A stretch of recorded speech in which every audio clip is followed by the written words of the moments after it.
We wanted to start, so we may go a little bit over, but I think we might be able to make up a little bit of time. So if everyone can gather in their seats.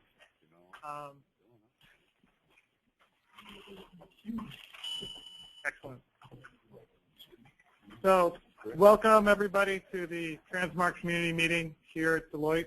I know there's been a lot of other events at BioIT World, and throughout the year a lot of people have been folks I see as familiar faces, either from Paris or other meetings in Boston, meetings that have happened in the past in Ann Arbor. And it's just great to see this group continuing to come together in a community.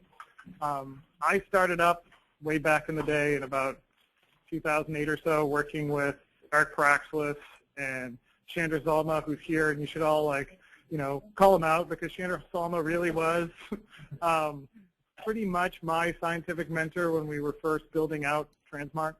And this was before everything was open source and it was just a small project inside of J&J. And I think it's a good testament to see that not only is J&J still using the tool, not only has J&J brought it out, but Chandra's still here. Yeah. And he's still there. And with tranSMART, it's one of the few things out there. And I think Paul Aviak recently put out a paper comparing the various different options for trying to do the kind of thing we're trying to do with tranSMART, which is do translational research using an open source platform combining clinical data and genomic data. And he compared the various different options and said, yep, there are other options out there, but tranSMART is the best of all the options we have today. And it's not a perfect world, and I think a lot of people in the room can say, well, there's all these issues and challenges we face in building things on an open source platform, but at the same time, what's been created is a true open source product, a true open source community, and one that's continuing to grow pretty rapidly and organically in a way that I'm very impressed at, having done some of these things early with Chandra about only 6 or 7 years ago. Hasn't been that long since we started, and it's amazing to me that there's so many folks from foreign lands like Cave, who kind of took the gauntlet and really has worked very hard to stand up both a lot of support and capabilities in the Netherlands, in Europe, but also to really stand up and champion a lot of the open source architecture, API initiatives, and the things that need to continue to be done to make this thing go. And tranSMART's open, and as I was passing through Boston on our way here, I passed by the park. And when you pass by a park in a city, you often forget that there doesn't need to be a park there. There could be more buildings there, more $500 million skyscrapers sitting in that spot.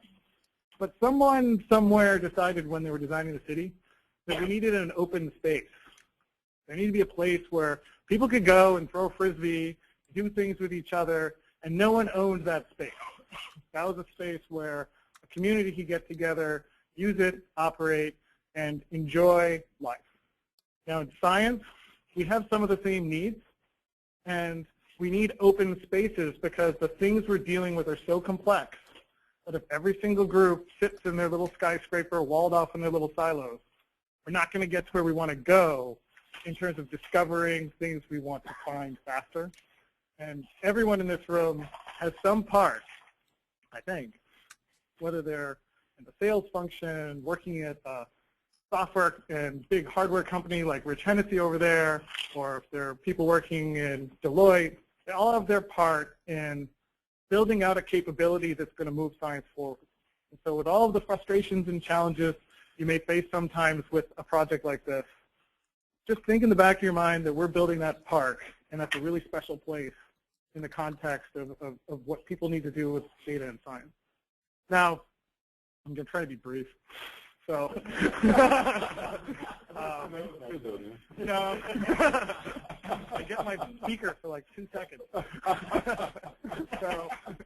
So, many of you are wondering, what is Deloitte doing in this? It's kind of an odd thing for a tax and audit firm to be operating in. And Deloitte's made a pretty big commitment to working in the realm of convergence. And so the reason why there's this new name to what was formerly recombinant, and many of you knew it was recombinant, that I was acquired into, is called Converge Health. And it's because there's all this convergence happening between healthcare providers, healthcare payers, and government groups and pharmaceutical organizations, all trying to swirl around this question of what can I learn from what we have available about the patients we're treating and all the experiments we're doing leading up to treating those patients. And tranSMART is one of the platforms that's pretty critical to us at Converge Health to try and take all of the capital that's available inside a big consulting firm that works with pharmaceutical companies, the U.S. government and many foreign governments, works with many different healthcare providers, works with most of the healthcare payers, to try and get the most out of their data. And so we're working as best we can to merge this open source platform along with some of the commercial pieces that we're building so that we can solve some of the problems that groups have struggled to solve in a pretty complicated space. And I definitely welcome all of our collaborators in the open space, both customers and pharmaceutical companies that are working on their own and various different partners who are technology partners, in all the work they're doing to make this open platform better every day by using it, by improving it, and by investing their time and energy in this kind of function. So with that, I'd like to introduce Keith, who's the CEO of the tranSMART Foundation. Keith's going to be doing a brief set of updates on the foundation, and then we're going to get into, as quickly as we can, some fun demos of what's new in 1.2. Keith, if you don't know, is a volunteer. So for all of the work Keith puts in, we haven't paid him anything. And he's done a fantastic job as CEO. He continues to do wonderful work organizing things. And it's been a pleasure working with him the whole time he started, and I'm glad he's the CEO of the foundation. Thanks, Keith.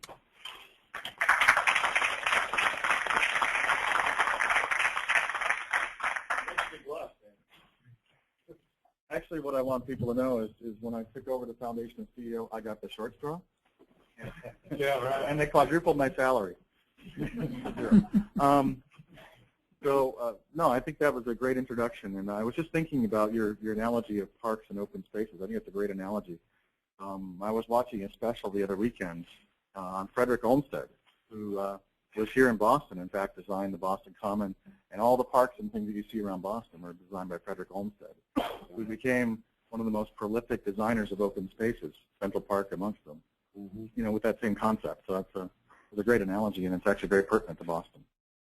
I wanted to give you sort of a quick introduction to the tranSMART Foundation, which is the nonprofit corporation that's been assembled to be sort of the condensation nucleus, if you will, for this open source community. To tell you a little bit about what we're doing, where we've come from, where we're going, and I want to feed that into what I think is really the reason we're all here, which is that first peek at the next version of the platform, the version 1.2. And I'll talk a little bit about that, but mainly I'll get out of the way so people can show it. But 1.2 is really a very important version for this platform because it's the first version where we're taking functionality from more than 12 different branches of code and bringing them back to a single branch. So all this innovation that's happened in these independent branches in lots of different places can come together and all work together synergistically and harmoniously on that single database. And I think that's really an incredible feat for this community. So let me start out by telling a little bit about the foundation.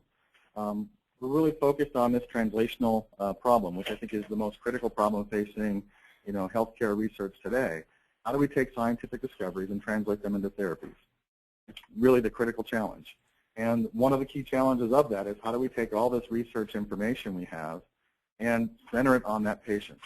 And I hope some of you were at our pre-conference workshop yesterday, but Paul Avia gave a great presentation where he likened what tranSMART is doing to the integration that you see in mashups on Google Maps. And why can we do these mashups on Google Maps? It's because we can focus everything on GPS coordinates. And the GPS coordinates let us align satellite maps with street maps, with street view images, with three-dimensional models of buildings, and any other kind of data we want to put there. And what tranSMART does is allow us to do that with the patient as the GPS coordinates. And to me, that's really the essence of what we're doing here is patient-centered research, integrating all the kinds of tools that we have around discovery and really trying to impact patient care. The foundation is organized around these 3 C's that we talk about. C's are community, which is the group of everybody working together that we are as a community. It's code. We're an open source project. Part of what we do is about the code, but not everything is about the code. And the other key aspect is content. That is, a database is only as useful as the data that's in it. And so we want to get all these things together to facilitate collaboration across boundary lines. To give you a quick history of the foundation is this past month, now a year old, was put together by Brian Athey and Michael Braxton-Taylor, working with EK Go and myself and Kevin Smith from Michigan, and we brought this together and incubated this and brought it forward, mainly with the support early on of the Pistoia Alliance, which many of you might know, and then brought that forward from here. In the past year, we've really focused on trying to be that condensation nucleus and bring some deliverables forward. First thing we did was focus on the Postgres version of the code. We organized the teams and people around that, and we were able to deliver last fall version 1.1 of the platform. So the first new release of the platform since it was open source.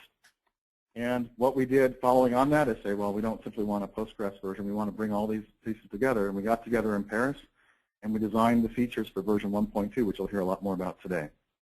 We've also organized a lot of things around the activities of this community. So we've organized several hackathons. We had a great full community meeting, users and developers coming together in that context in Paris last fall. And if you've been at the meeting here, you've seen our pre-conference workshop, et cetera. And I'll call out one of my calls to action here is get people engaged in the hackathon, which we're calling a testathon, at the end of May, which is really focused on the debugging and release of the version 1.2 of the code base. The management team of the foundation, let me just point people out. Chief Science Officer Brian Athey, just raise your hand, Brian. Yeah. And Brian here. We've got our Chief Operating Officer and Secretary, Kevin Smith. We've got, is Michael here? Michael Braxton-Taylor? No. No, Michael didn't make it. Rudy Potenzone, who's our VP of Marketing. EK Go, who's our Chief Technical Officer. And this is, like I said, this is all in-kind contributions, as Dan said. Everybody's working together here because we think this is the right thing to do. The governance structure of the foundation is really set up to make sure that everyone can participate and we can manage this community both at a strategic level and at a tactical level. So we brought together a member-driven board of directors. We formed a membership program around that. And we've recruited people like Ann Martin from IMI, Hiroki Kitano from ISP in Japan, Garrett Meyer from the trade program, as well as a number of key people from our various members, Matteo Di Tomaso and, of course, Brett Davis from Deloitte. This group really helps us at the strategic level at the board to make sure that we're doing the right kinds of things and we have the resources to get them done. That's what our board does. We've also organized these 3 C committees, and many of you that I see in the room have participated in that today. They're organized around those 3 Cs, code, community, and content. And within these, we have working groups focused on all the key activities that we need to accomplish as a community. And this is where each and every one of you can participate. You can get involved in these working groups, get involved in these committees, and be a part of what the foundation is doing. You know, how many times can you work on a software platform that has this kind of impact and be a part of what's happening? Everyone here can be a part of that, and I encourage everyone to participate. What those committees do is make recommendations back to the board of directors on direction, on strategy, and make requests on terms of resources. And this is how we work as a management team, is working with these committees and working with the board to really focus the community on the key deliverables that we need to make. We have a membership program. The tranSMART Foundation is a member-driven nonprofit corporation. We've developed a membership program to represent those key stakeholders that are investing in the sustainability of the foundation as well as in the sustainability of the platform. We have 3 membership levels, gold, silver, and bronze, which have different levels of commitment. I'm happy to say that our host, Deloitte, here today, our gold members of the foundation have been really strong supporters of what we've been doing. We also have a number of silver members and bronze members. There are membership levels for academics, nonprofits, et cetera.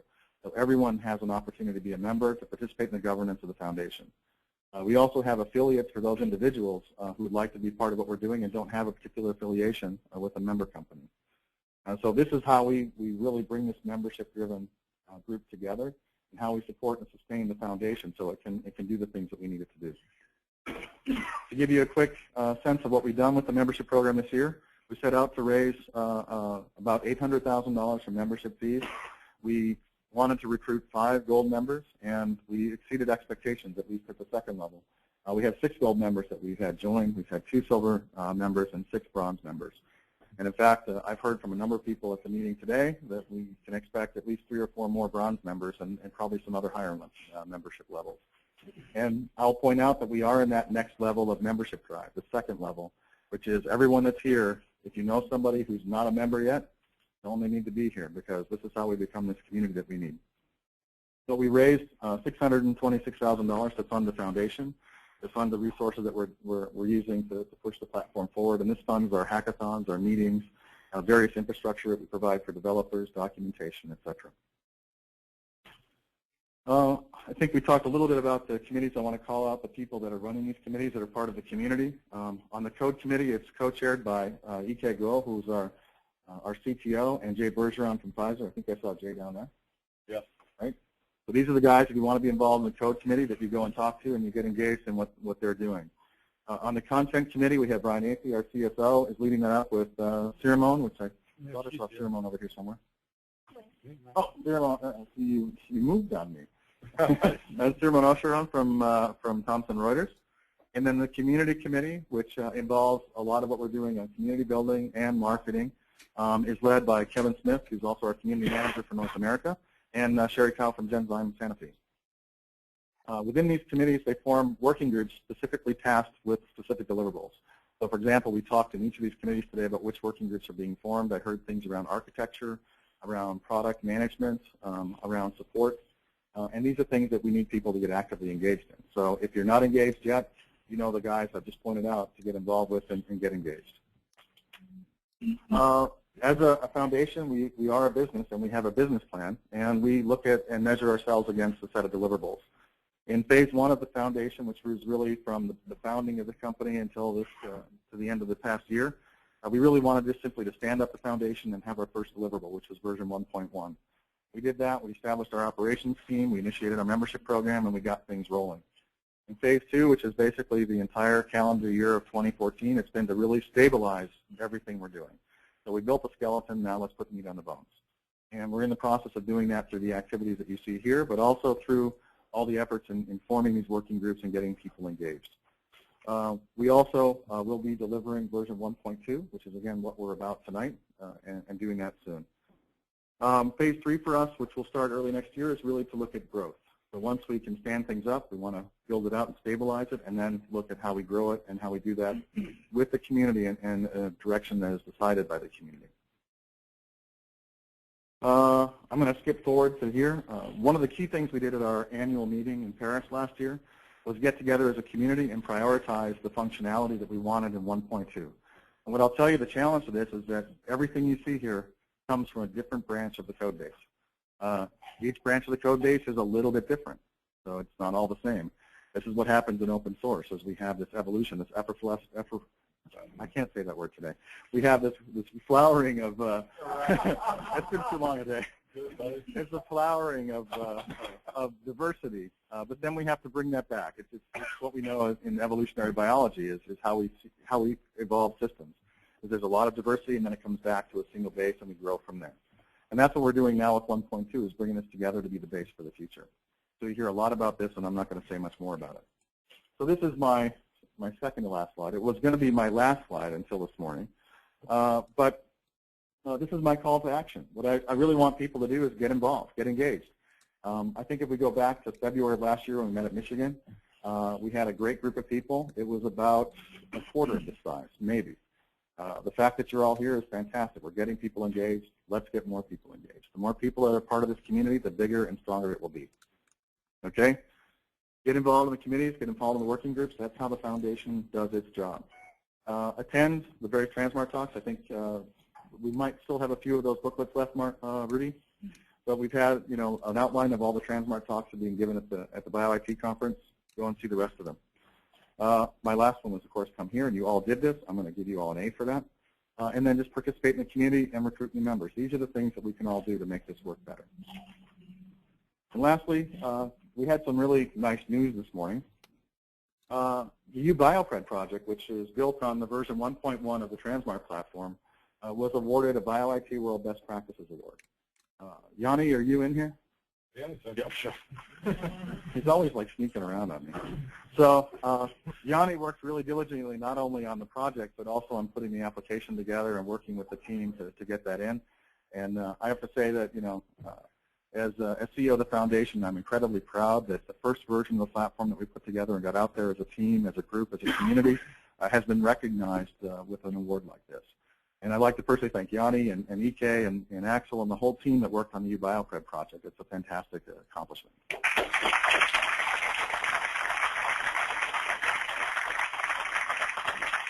And just to show that I'm not an old fuddy-duddy, we did do a selfie. So with that, let me turn it over to Rudy. Yeah, you're looking good. That was very nice. Don't lie.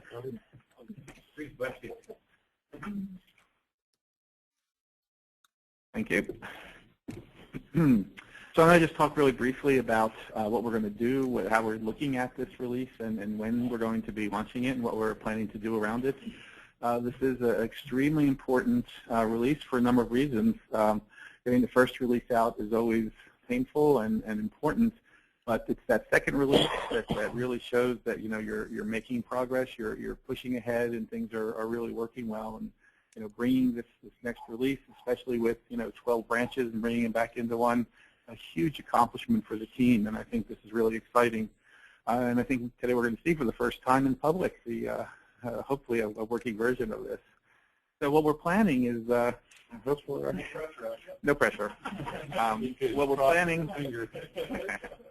we're planning in June, towards the end of June, is a multi-site global introduction of the release. And so we're planning to have several sites spun up with webinars, and at each site, so far 2, probably for sure, at the Imperial College in London, at the University of Michigan in Ann Arbor, at least. We will have events. These will include the introduction of the version, an overview of what's in it, what the capabilities are, and the various aspects of what's in the new version. And at that same time, we will have a set of activities that include both in-depth descriptions and demonstrations of the capabilities by members of the actual development team. These are all developed by different people, different groups, and so we're hoping to get participation from the actual folks who put this together.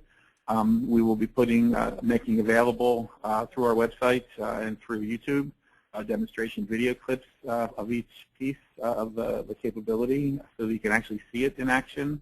And most important, some use cases. So, it's always nice to say here's a feature and it does this or that, but why would you want to use this? What is the real benefit to you as a user, as a member of the community for each particular feature, and hopefully some a little more holistic views of how this is usable.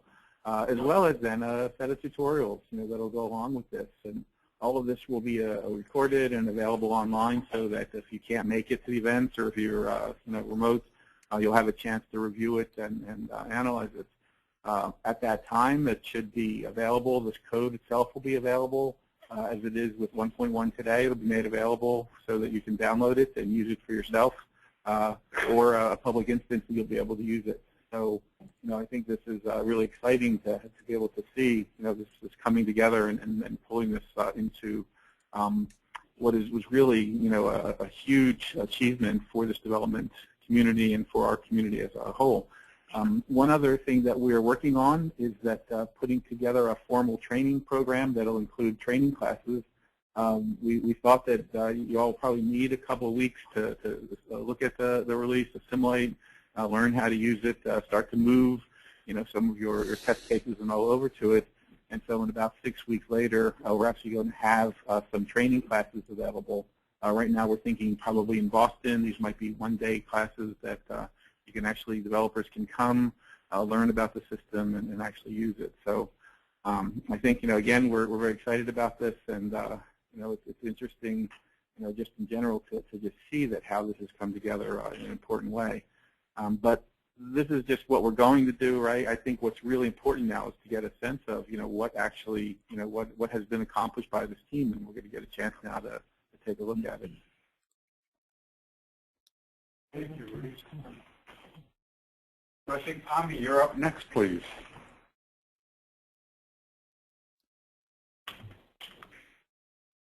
So Ami from Pfizer is going to present on some of the GWAS features that will be part of 1.2. So I'll apologize first. We will not get a live demo with 10 minutes allocated and a local instance going in. I thought it would be best to walk through the functionality through a PowerPoint slide. So what today I'm going to walk through is how GWAS functionality data support got developed at Pfizer, how is it integrated in tranSMART release, some of the use cases and Guava, the visualization tool developed at Pfizer, the status, and what are the next steps, and then end it with some acknowledgement. So the evolution of GWAS data support, it was traditionally at Pfizer we had used multiple local systems with a sort of manual integration with local Zoom functionality, and people were happy. Scientists were happy.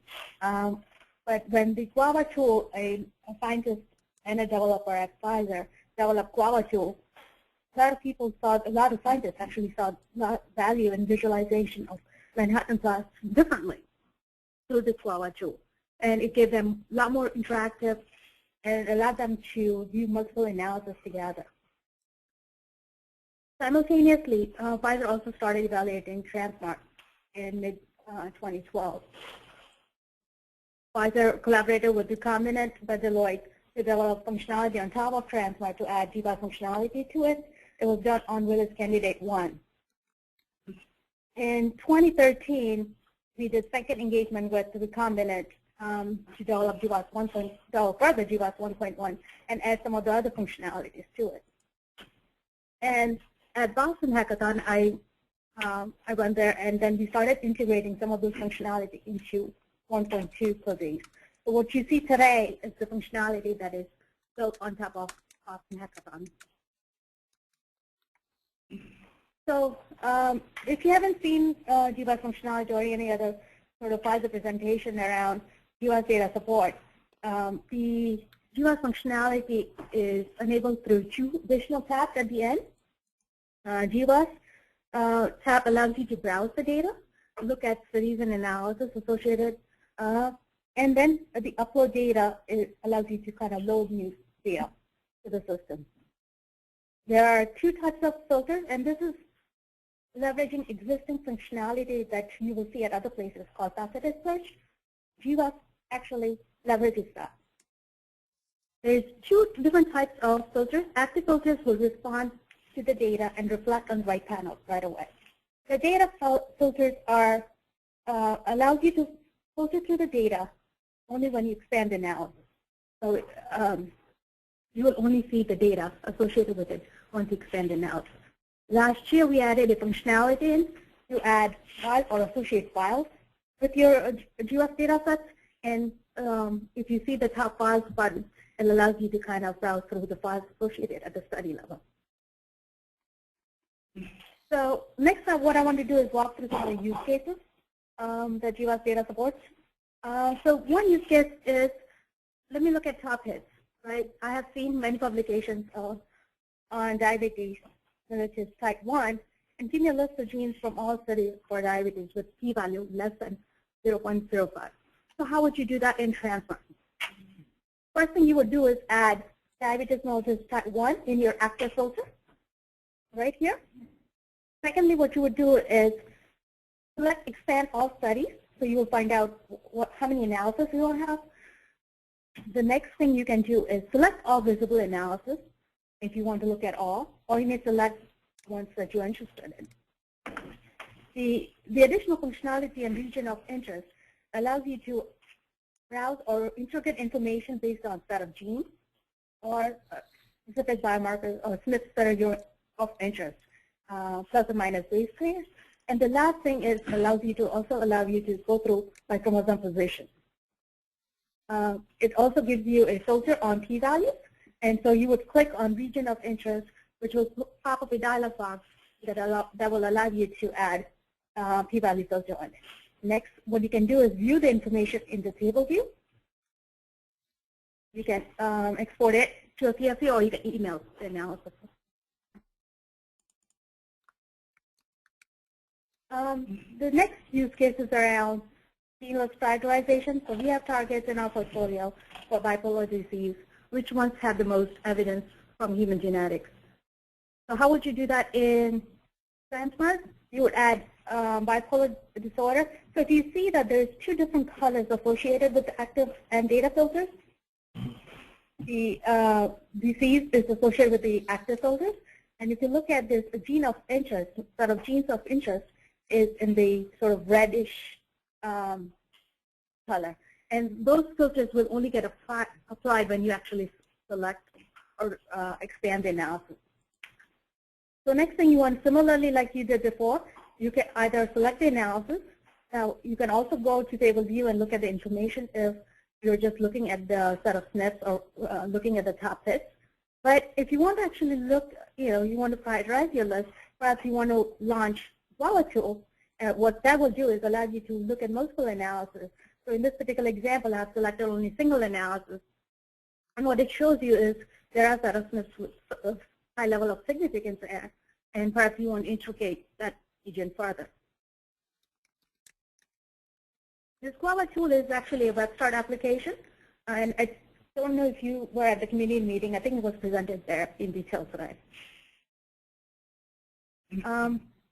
Use case 3, genetic mechanism query. In this particular case, you found some evidence that the ghrelin inhibitor appears to be increasing heart rate in an early phase trial. Is there public genetic evidence that maybe indicate this could be a possible cardiovascular risk? So how would you do that within tranSMART? So perhaps you had done set of experiments externally to tranSMART, or research this information through your translational studies. And what you did was build a set of gene lists. Once you build a gene list, you can search them in this active filters. Once you have selected, once you have searched the gene list, you can add perhaps a data filter to it. You can also, since you're only interested in cardiovascular disease, perhaps you want to also further filter that. And in this particular case, I'm only looking at a study that I know I'm much familiar with, and this is WTCC study, and I want to look at the data there. And so you can filter the data. Now, if you notice, you didn't leave this panel at all to get to the data set out here.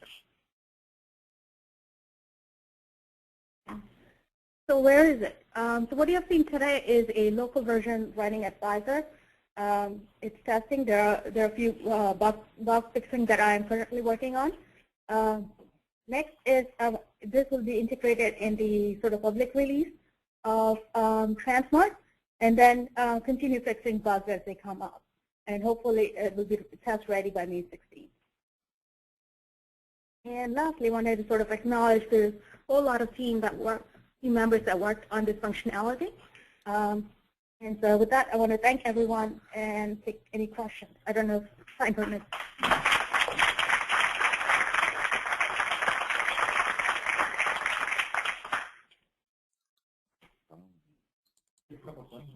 Paul? Yes. Great presentation. Thank you. What does the data that you load in tranSMART look like? Is it the output of already processed GWAS, or are you really doing a GWAS within tranSMART? No, it is processed data. So we have a template for GWAS data set that data would be converted into it. We do have some external tools available to help you process that data, but those fit as additional tool sets on top of tranSMART. But tranSMART data loading assumes a specific format of the data. And so my second question related would be, what's the next step to be able to do a real GWAS in tranSMART? There are. Are you working on that? Or? Well, I mean. So there are some use cases coming up at Pfizer along those lines. And what we're trying to do is store genotyping raw data externally, process it, and then have a pipeline to load that data into tranSMART. So, but that's coming up later this year. Okay. It's a comment from me. 6 years ago, 5 years ago, we had Link connected to tranSMART. You could do GWAS. I don't know where it happened, what happened to it, but remember that? So Blink, So Blink was connected to tranSMART at one point. I think it could still run is. the GWAS. Yeah, I think it still is. We did do a pilot last year where we did load some genotyping data into tranSMART using Blink. And Blink was connected, so. Yeah, I'd say that the thing that a lot of groups are starting to move closer to is because we have search, we have Dataset Explorer, so how we can execute all the function in Dataset Explorer and push it into search, which is sort of something we didn't do. Yeah, that's true. Moving along and coming. I'm not there yet. I hope you can clarify the use case 3, genetic mechanism. So you started with a set of genes responded to the gremlin inhibitor treatment. Then you are trying to associate that with cardiovascular risk genes. If there is any evidence associated with cardiovascular. What that means, the association, just intersection, or what that means? So in the case and control, the GWAS analysis run on the population with cardiovascular disease versus control, what set of SNPs have some significant association with it? I would say in that case, most time it's selective. Sorry? And most time you're going to end up with selective results in this analysis. Okay. I don't know how to evaluate that. Candidate gene approach. So you can look much lower in terms of Yeah. and evaluate things below significant. Right. You can change the Gene threshold. expression and genetic evidence, really you find that association. And But there's other things you can do. For example, one thing that I think we'll try to demonstrate in the Ann Arbor kickoff is loading NHGR GWAS catalog, which is an enormous resource that we can do, both for Mendelian diseases and complex diseases. It's a great resource, and it should be easy to get the data in. That'll be one good example. in this case, I'm just really worried about the post-mix. I think here's the beauty of it. Many of us do GWAS. It's a tool that Pfizer's offering, and it's up to us to determine the validity of the tool. But it's out there, and we can do it.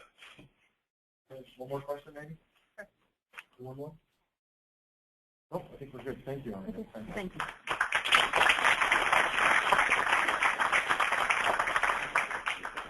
Thank you, Ami. Next up, we'll hear from Sanofi. Jake, are you here? Excellent.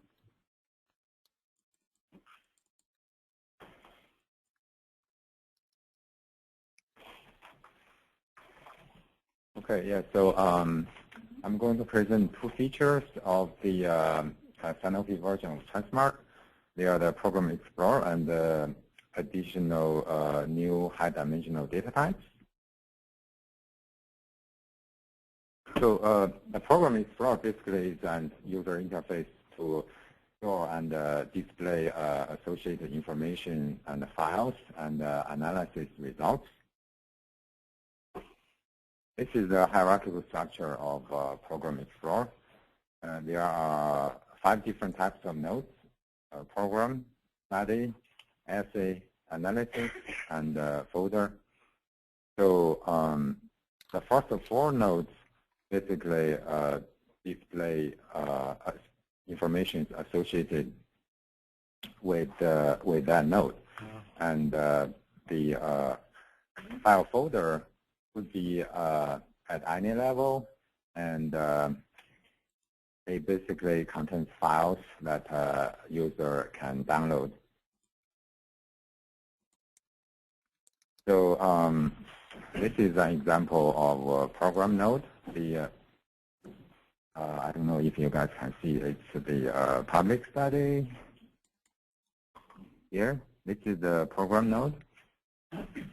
And so clicking the node would display some associated information with that research program. And so this is a study node. here, and it displays the information associated with this study. And the assay node displays information for that assay. And the analysis node contains information for the analysis method and the results.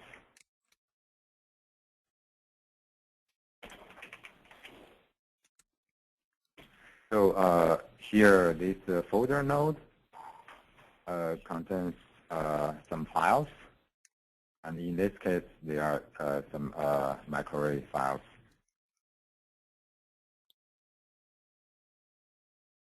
So with all these contents in the Program Explorer, it might be difficult to find some information. So the Program Explorer provides a search utility to help users to search information.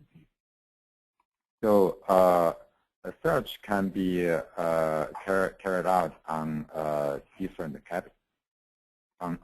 different categories, or on everything, or on free text. And a free text would search these items. Basically, those are the fundamental information about each node.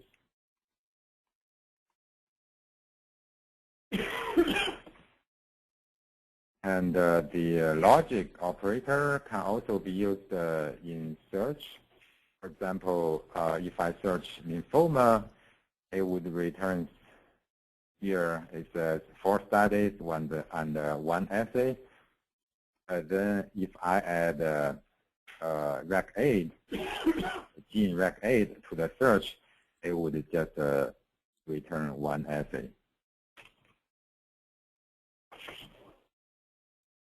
Oh yeah, by the way, while typing, the possible selections pops up automatically for user to select.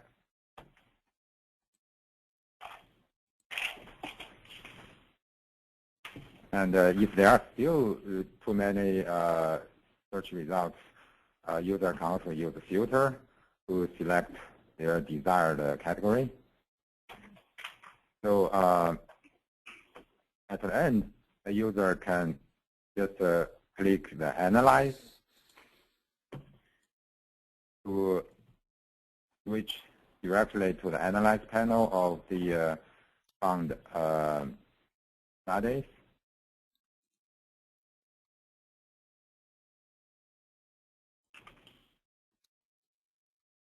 So basically, the Program Explorer gives tranSMART the capability to hold all data related to a study, so including files and processed data. So I think it's a very useful and powerful addition to tranSMART. Yeah. Next, the high-dimensional data types that we added. They are the MI sequencing data and microRNA data from NGS and TaqMan. So the values from TaqMan are the PCR cycles. Also proteomics data from mass spectrometry. So those are the peptide quantities and summarized protein quantities. Also the RBM data, those are the protein quantities. Mm-hmm. And the metabolomics data are the quantities of metabolites. So, so now if a study is carried out with multiple assays, and then they may produce multiple data types as a result. With this additional ability to handle these multiple data types, the users can carry out all different kinds of hypothesis testing. For example, comparing the mRNA quantity of a gene to its protein quantity, or compare the protein quantity to the quantity of a metabolite to study the pathway. So I think these additional new high-dimensional data types are very, very useful. And those are the two most important features of the Sanofi version of tranSMART. And so this development is a team effort. In Genzyme, the team members are Sherry, Adam, and me. And from Sanofi are Claire, Anik, and Charlotte.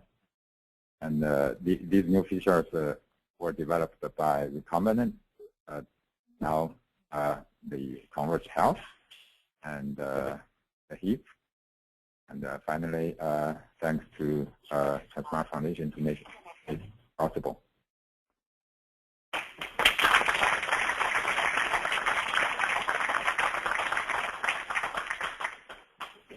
Questions?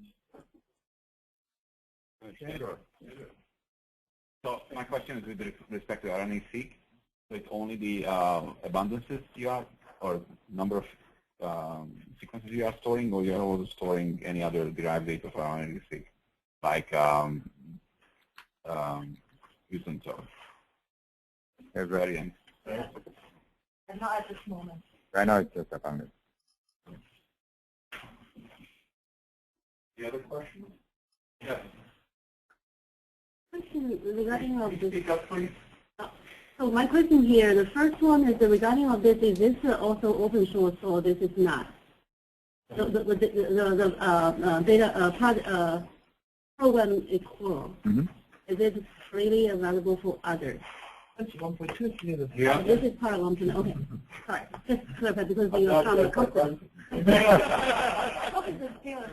Everything you see tonight is part of the 1.2.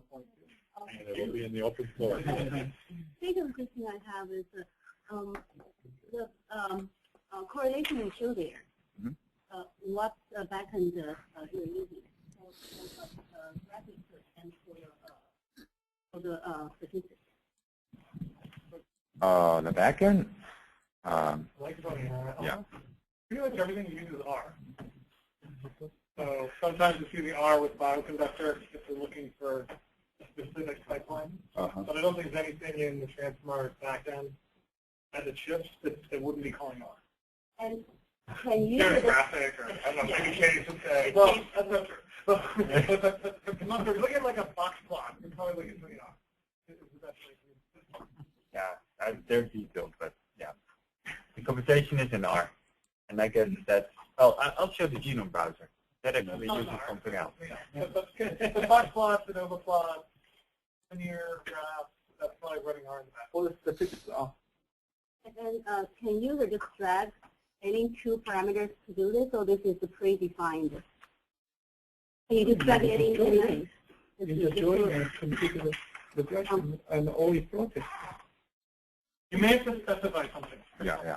Because some parameters don't make sense if you just load it in like a genome. It just loads it. Well, if it's a raw, I mean, user can. In which expression. So in this case, you can select which gene and which protein. So a lot of times you can think it's the same gene, the protein product. You want to look at the correlation of the protein expression level. But sometimes you can also think about downstream protein coming from the same gene, the same pathway. That can be done as well. In a wild imagination, you can do two things completely unrelated. That's doable as well. Thank you, sir.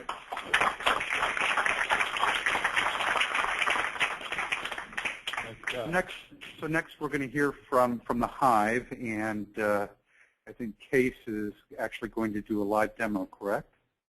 Yep. Of course. All right. Is there any other way? A brave man.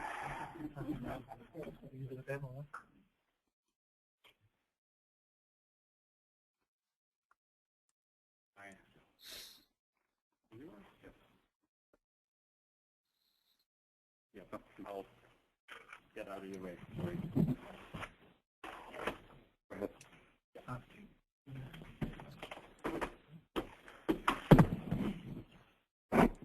Yeah.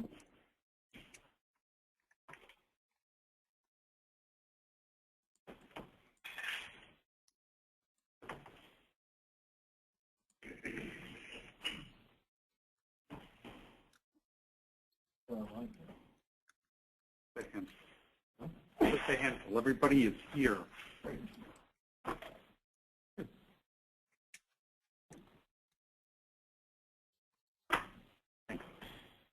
All right, my name is Jason Lukos. I'm the CEO of The Hive. The Hive is a small company that provides services around open source software like tranSMART. We have offices in Utrecht, Netherlands, and in Boston here. Really, what I want to take as an approach here is talk about APIs. Last year in Amsterdam, we had this meeting. You see the group photo here, and you can still download the slides if you weren't there. The link is on the bottom. And at this meeting, I had a presentation. I want to switch back to that a little bit. There was this presentation where basically the message is we need to evolve as tranSMART from a tool, one tool that does a lot of great things, to a whole ecosystem of tranSMART as a data warehouse. It has base functionality, and there's a lot of plugins. Okay, there's a lot of plugins that are on top of that base functionality, which we all reuse.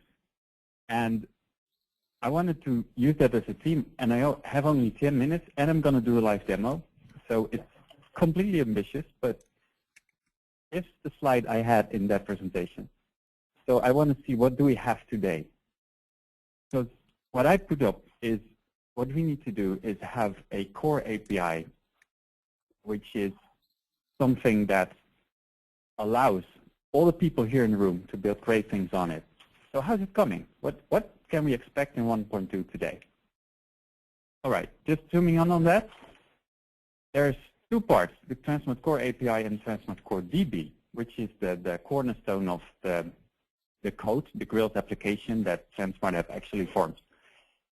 Those were already in 1.1 integrated, and they're much more developed now. And because they're much more developed, I'm now able to show you another feature, the tranSMART RESTful API, which was developed on top of that, and which finally allows developers that have no knowledge whatsoever of the tranSMART code base, which is complex, to still work with data that comes out of tranSMART. And this was actually developed by the Hive. It was funded by Janssen via the Utrecht Confusion. So Sander is left, but Jonathan is here, who tested the API, and you can ask him about his experiences with it. So very briefly to highlight what it does, you can get the data out of tranSMART. It uses OAuth 2. It's the same protocol that Twitter and Facebook APIs uses for authentication. It uses protobuf for transferring. If you have microdata, for example, that is a large amount, you don't want to put that into JSON, but you really want to compress it and keep it over as binary. So we use protobuf for that. It only has get methods, so you only can get the data out at this point. And like I said a few times, it makes it really easy to build your own tools on top of tranSMART. So far, this is just as a teaser. This is not a part of the 1.2, but it shows what you can do with it. We had a hackathon a few weeks back with PerkinElmer and the Hive, just a few developers from both organizations. We had 3 days. And what we wanted to do is build a connector in Spotfire that allows you to get your data out of tranSMART. And at the end of the 3 days, we had basically built it. So here you see the screenshot. I don't know if you know the product Spotfire, but visualization product, and we put in a tranSMART data source. Next thing, you can get your data into Spotfire. And hopefully we'll see a lot more tools out in the community doing great stuff with data that comes out of the data warehouse. Okay, so the main demo is about R. And now I have a challenge with the mic. So, probably, yeah. shut it off.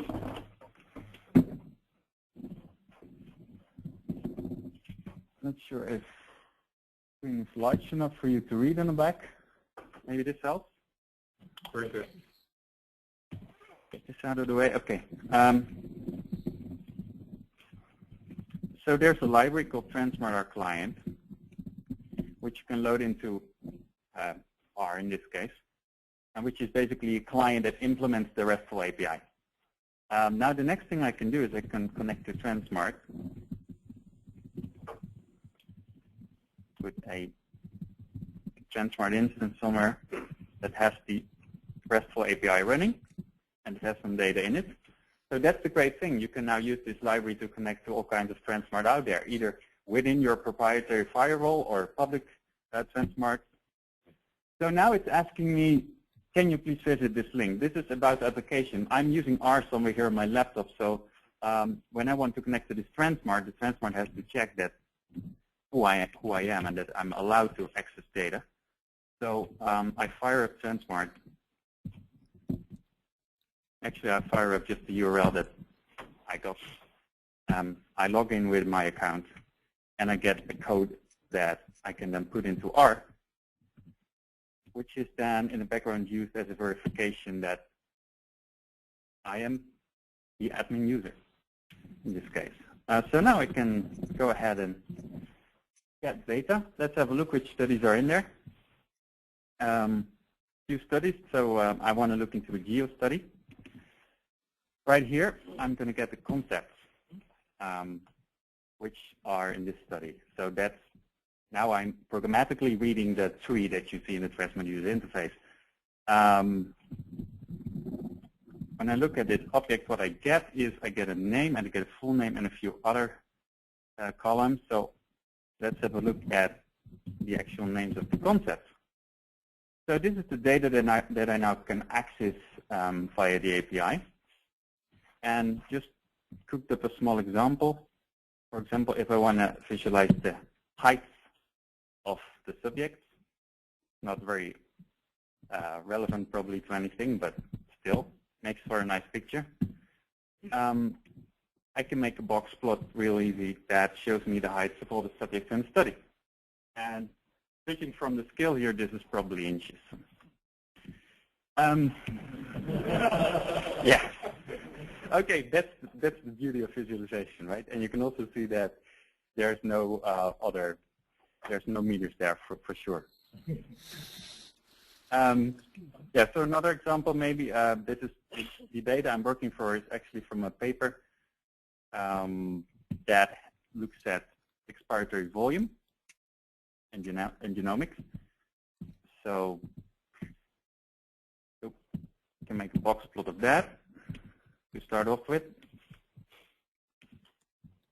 And now the interesting part is I can also get high dimensional data out. So here I want to get lung, which is, I have to see, let me go back to tranSMART itself.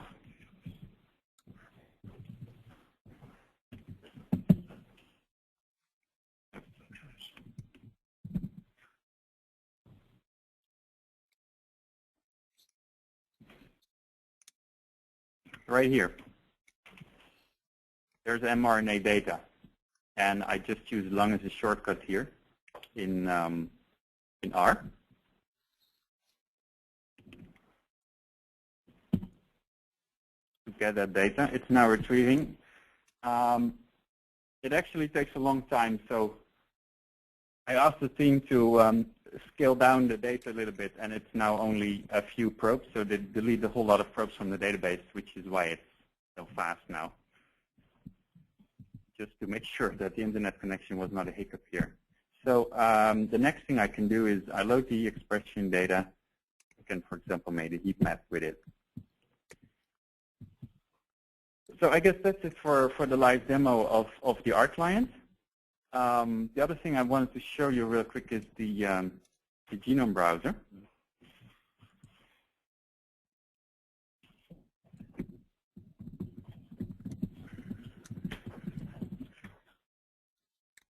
And maybe I should tell a few things just as a background,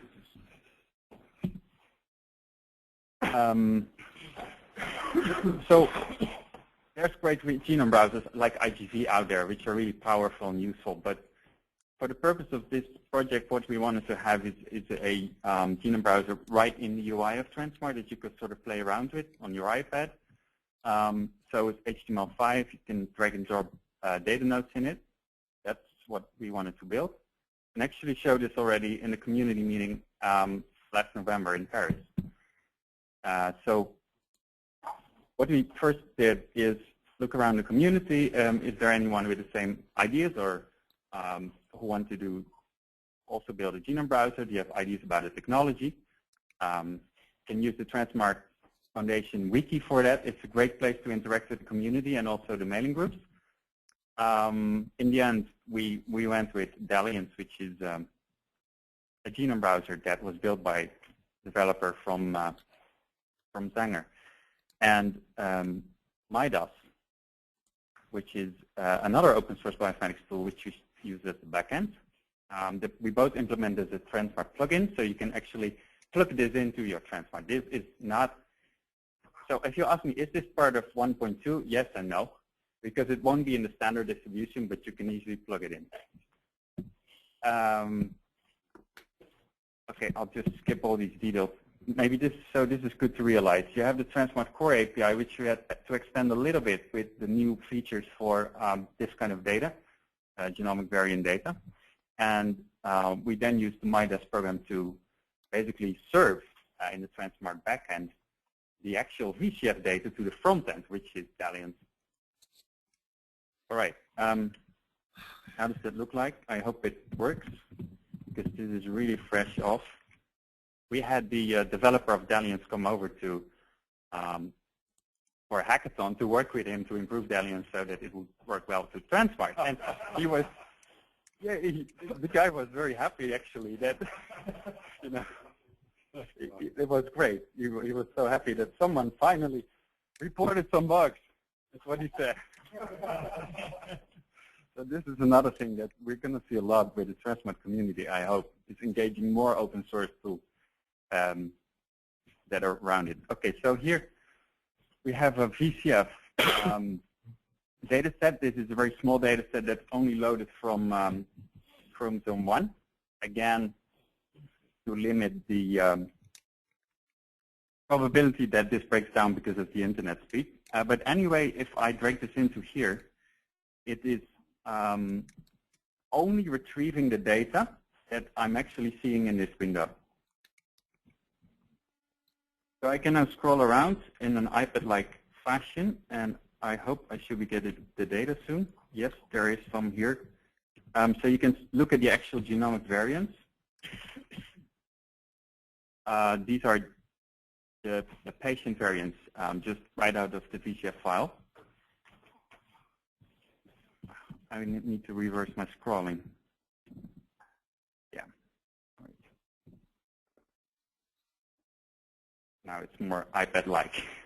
And here you see the minor allele frequency in the whole VCF file, so the summary, and also in the cohort, which is in this case the same because I didn't select a specific subset of the cohort. It wouldn't make much sense anyway because in this case this is somatic mutations. I guess I leave it at that. My time's up. But lots of great stuff coming to 1.2. I don't know if you have any questions about this part. I'd be happy to answer.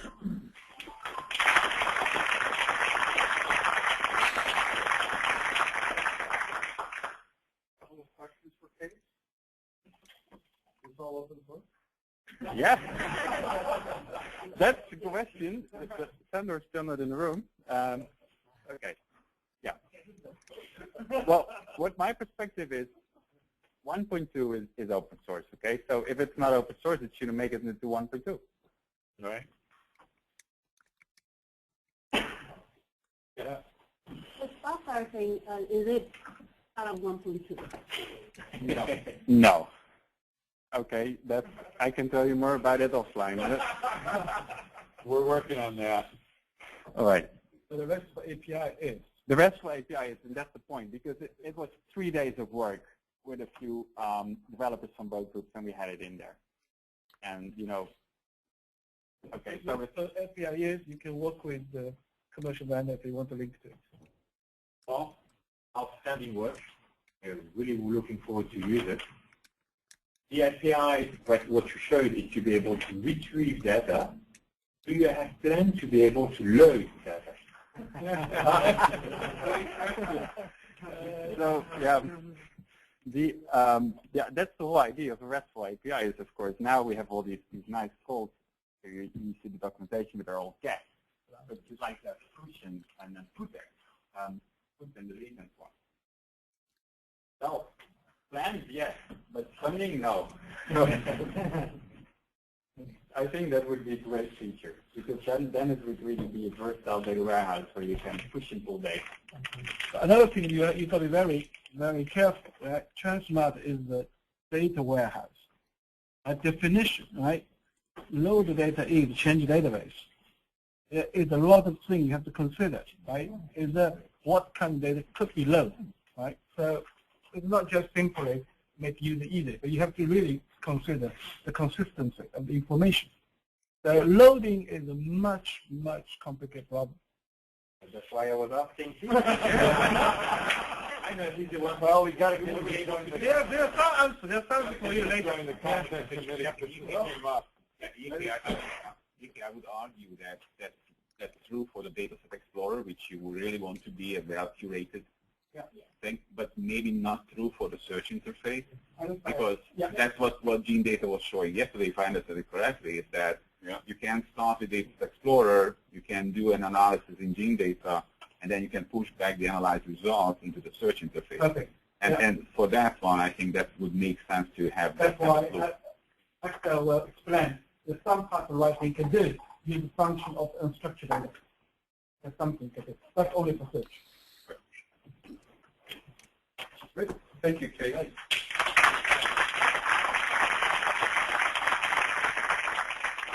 We'll hear from Dan Hausman on work that Deloitte is bringing to the 1.2 platform. So I'm going to actually try and demo on this computer, which is actually even more scary than demoing on your own computer. But I have to tell you, I tested it on my phone. Well, so as long as it works as well as the iPhone, we'll be in good shape. which system is more powerful? I don't know. I haven't really worked that often with Kevin the machine, but You want me to answer Michigan isn't really like powering up as well as like the Apple Corporation. So, so I need to get some kind of browser up. on Chrome, or you want something different? I don't know, Dave. Do I want Chrome or not? Chrome's fine. All right, because I know there's a bug in Chrome. It's like we fixed the bug in Chrome. Thanks. Really? Converge.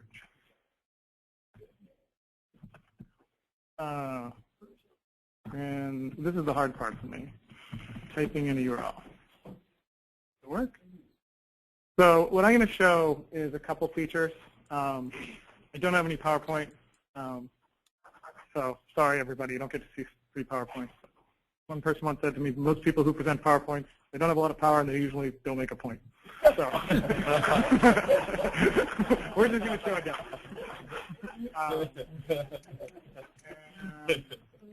Demo is TM user. So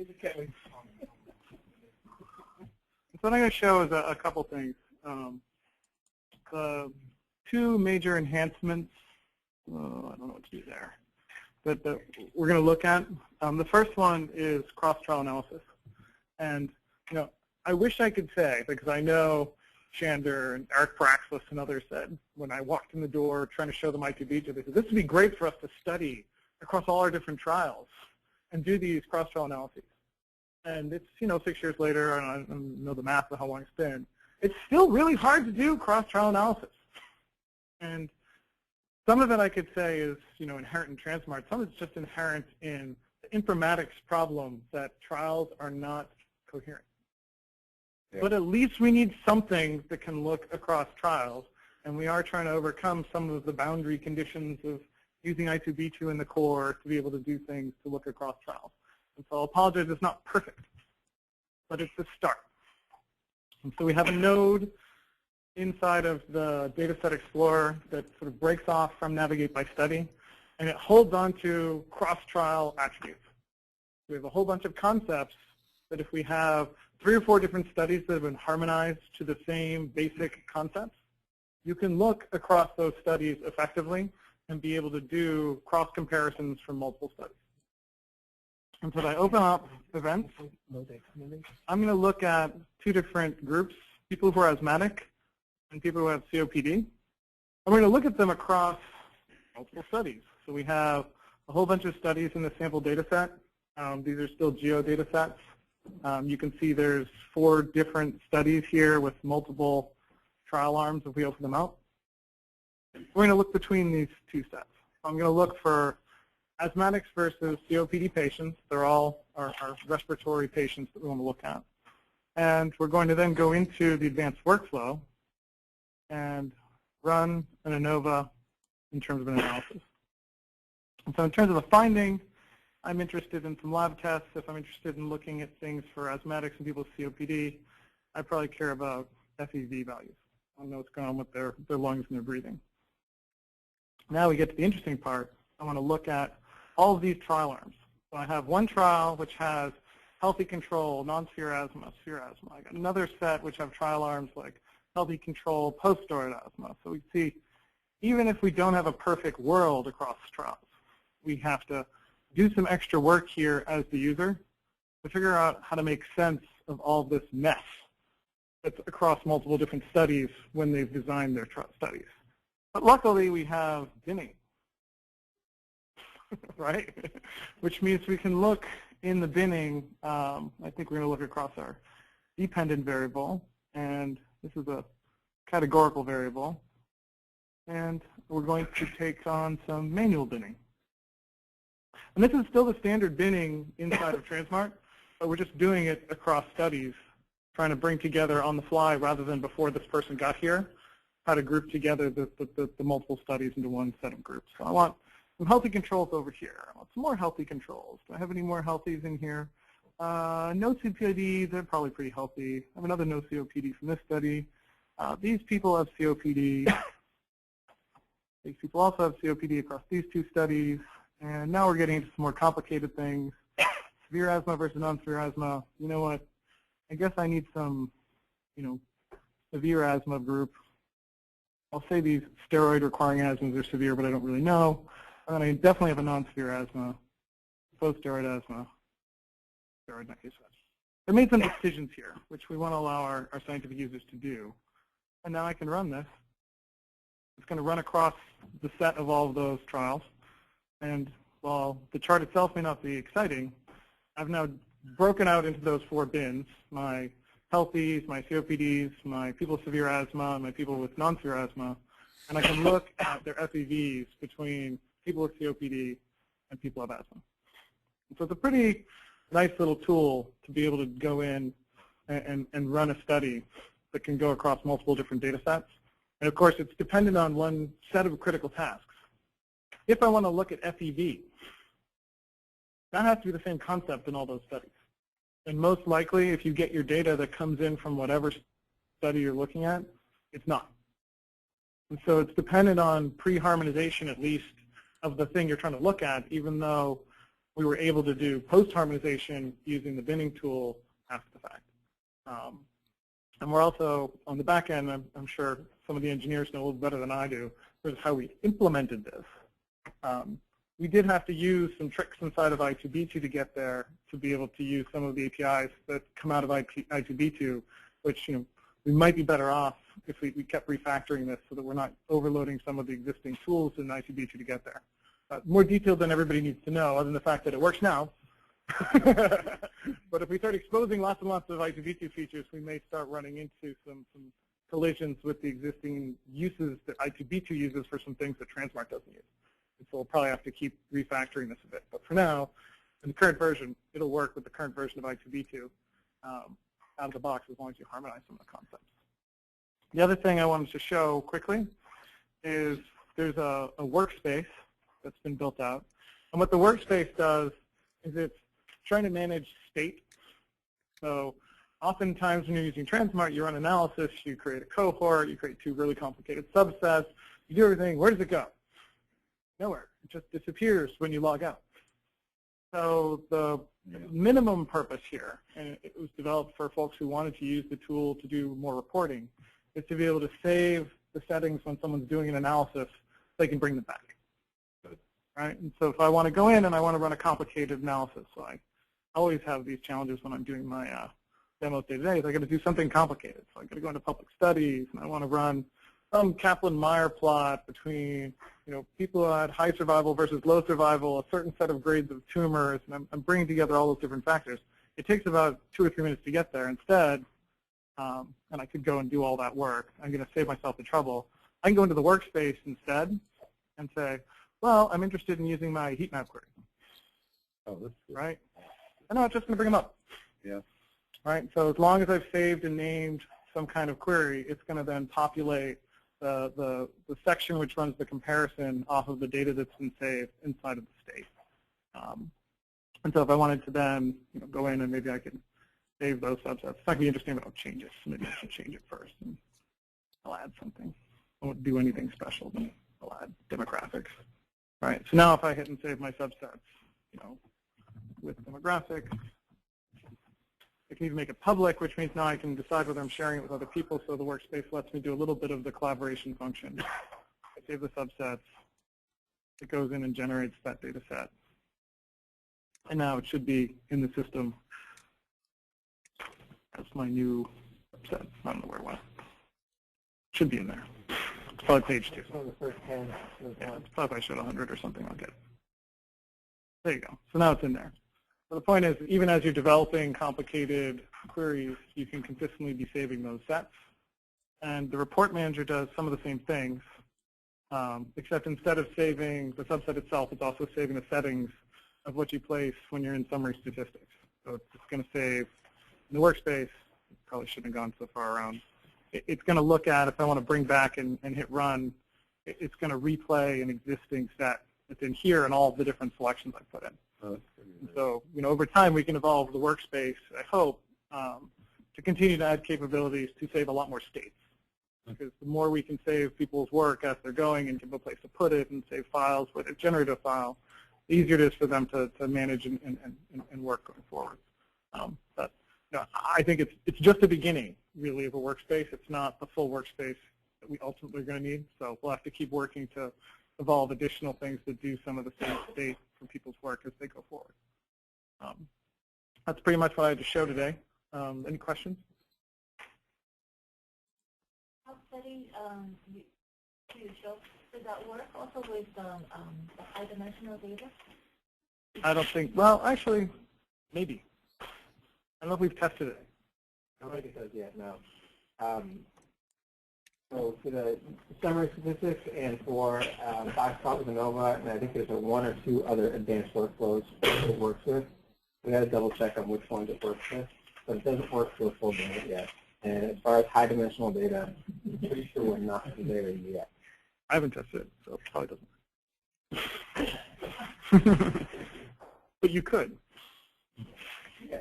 Right? You could get it to work. Right? You just have to make sure the queries in the back end are going to call the right pieces. Other questions for Dan? Yes, sir. With your estimate data set, Dan, was that a set where there was some consistency about the way they coded disease, or so that you could do that? So probably not. So these were geo-studies, and geo-studies don't really do a good job. So we probably had to cheat and map everything to this forced expiratory volume node, even though it came in with lots of different labels in terms of how they did it. Because unlike the wonderful world of when we're working with a healthcare group and we have ICD-9 data and it's always in ICD-9, a geo-study is in somewhat arbitrary format for any given node, as is almost any ad hoc study run out of REDCap, or you pick your research tool. They're unlikely to have normalized to some standardization. It's trivial to map. Be prepared. Yeah. You might get a little bit sometimes, and everybody in the room suffers from this. that prospective studies are designed, and the people who design them don't start with, I'm going to make this aligned to something. Or at least a lot of them don't, especially not small studies with, small data sets. 6. Well, yeah, great work. And yeah. I'm sorry. So Paul's going to present. Thank you, Paul. I want to see this. Great work and demo. And on the workspace, so it's making you save what the query interface. Are you thinking in evolving it like Taverna or Galaxy to be able to have a workflow? Right. The way we were talking about yesterday. I haven't gotten there. But you can see how that would be. I think one of the questions that will come up, because people are already trying to interface those to Galaxy and Taverna. At what point do you say it's a workflow versus are we going to call a workflow tool? Yeah. So I think we just want to be a little. We should be a little careful, I think, of over-engineering the feature. If there's workflow tools we can hit run with, do we want to turn into that complex? It's certainly not in 1.2 anyway. Don't worry about it. What would be your use case? Why would I do a workflow? The use case would be to be able to, when you want to do, you have multiple steps when you do an analysis, and just to be able to make sure that the 3 steps are saved, to be able to reproduce the results. In the context of any publications that you want to do, any work, you need to be able to be able to reproducibility. So I'm not saying about an extra. I understand. Yeah. In tranSMART, having the workspace, but that's great, and I'm really interested in this functionality. But I was straight away asking about the next step of making the links between multiple steps A, B, and C. You're saying we save the query, we save the analysis form, and we put a new pairing together of a different working form and a different analysis. And the workflow dance, saying A is B plus B plus C, to be able to run it in the context of auditor, in the context of reproducibility, to make sure that you can have out of the box something that you can say, tranSMART is not just a black box, it's completely transparent in the analysis or in the generation of hypotheses that you want. It's not a bad idea, especially given the interest in reproducibility of the scientific result. We're getting that yesterday. Right? So that's pretty smart. I will not call them workflow, maybe just to confuse people. I may call it a work sequence. Exactly. Yeah. I may call that way. Yeah. But who's going to do it? Yeah, well, I think Harvard has a whole lot of money. Oh no, Harvard's got a huge building. Well, you'll remember it was on the 1.3 list. I don't have any money. It'll be like a building. Yeah, can I just make one comment? Since it seems like we're evolving this into like a new feature request. Yeah. I have one, which is along that line, is doing batch processing. So, you can imagine I want to run this sort of flow through all the genes of my interest, everything on that platform to rank out what's the most interesting one for me, rather than I have to have a pre-notion to select some kind of gene or protein or something like that. So Using the rest of the coding up. Yeah, you are. Well, I think it's a good point. So for everyone here who has good feature ideas that were inspired by what you saw, we need to document those features, put them in a queue, and let the ones that are the most important fall to the top of the list to the next release. Right? Yeah. So we need to make sure they're getting captured, and the ideas don't live and die in the room. Yeah, we got the start of it. That'd be great. Keep it going. We need to find money. Thanks, Dan. Pay attention to the community call. Last but not least, our colleagues from Imperial that have been trying to bring all these features you've seen tonight together are going to actually, I think, try and demo an alpha version of 1.2. So is this all you need? Yes. All right. And bit of luck, I guess. Good evening, everyone. And that's my first presentation before so many people. So I'm dying on the inside.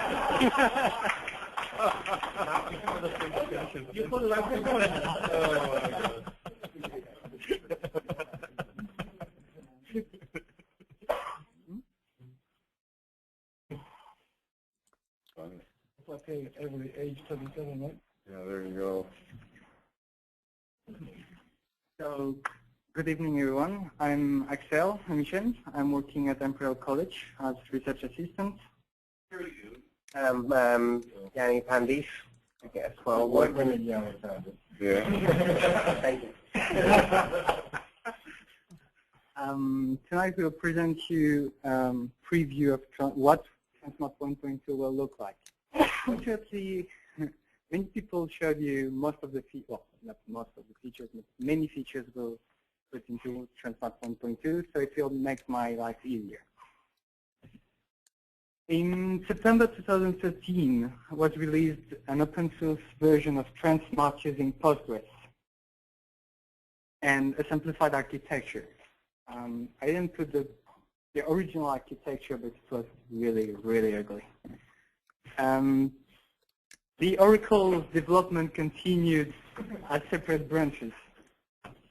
As of now, we still have many branches, but we have been working hard into merging them. Here are the main ones. Few other ones have been already merged before those, but those are the main ones we have been working hard to merge into tranSMART 1.2.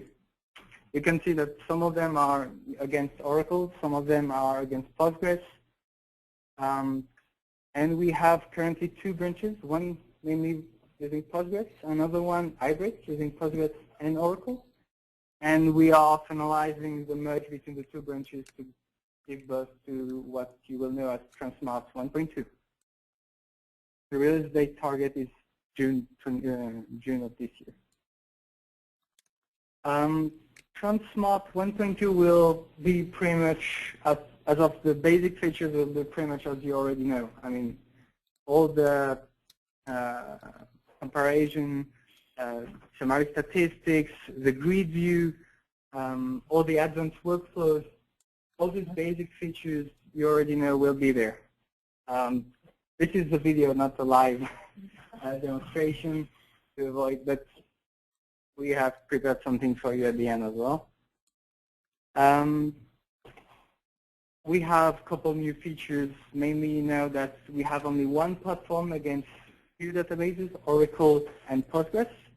All the HCL procedures, all the features will be fully available on both platforms, so much sure of that. The source code will be still open source and available to everyone. All the analytics, everything will be there for both platforms. The Sanofi search will be there, as it was presented to you before. I won't go again. I will spare you this. The facet search by Janssen. There wasn't any demo nor anything to show it for the very simple reason we don't have any data to show and for a use case. So unfortunately, I don't have anything to show yet. This is a small small video showing the browse and search by Sanofi. So essentially what you're trying to do here, and it was presented before, you're trying to create an unstructured, so a mini experiment or something which isn't part of a big program or study, and this enables you to insert it into your particular program study, like it was the features were demonstrated. What it would enable you, apart from, for example, some of the, in eTrix, when we're supporting some of the projects, a lot of the participants come and said, I've run some experiments in this independently in my lab. Can I add it to make it available to the consortium? So this is extremely valuable in these use cases, which previously you would just say, okay, yeah, I'll exchange it by email or something, the data. So a very, very useful feature, especially in collaboration projects. And yeah, so as it was already presented by Genzyme, there's the support for all these new high-dimensional data types, rule-based mechanism, proteomics, mass spec proteomics, the Tachman RNA-seq for microRNA, the RNA-seq on gene expression specifically in the metabolomics, and there's also support for serial or longitudinal data to some extent as well. One of the other things is very important addition again by Sanofi is that it supports the better sample ID handling, so you can have multiple samples per patient. Before that, you had to sort of force it in a way, apart from the sample explorer and the data associated to the specific sample, and you could add sample dimensions to high dimensional data, and also couple it to encounters, so to support all the timeline and longitudinal data, like we're saying. The grid view remains the same pretty much, except that you will be able to export to Excel, export categorical variable into one column. You can display categorical variable into one column only, display the sample IDs in a more friendly way. Sometimes people came complaining that they were a bit lost on who's who in the grid view. So we have made it more user-friendly. All the ETL procedures for the new data types will be supported, so that you won't have to tweak in various ways or use black magic to get your data into the database.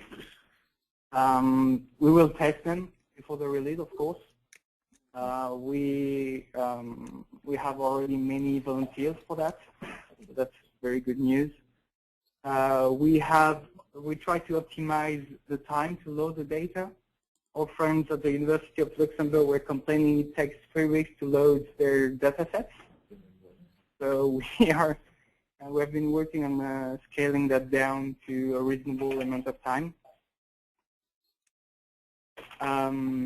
Using various methods such as the incremental data load. Thanks to Sanofi, we'll support unstructured data. For instance, you have observations of your experiment you wish to put with your data. That's perfectly sense to give context to your experiment.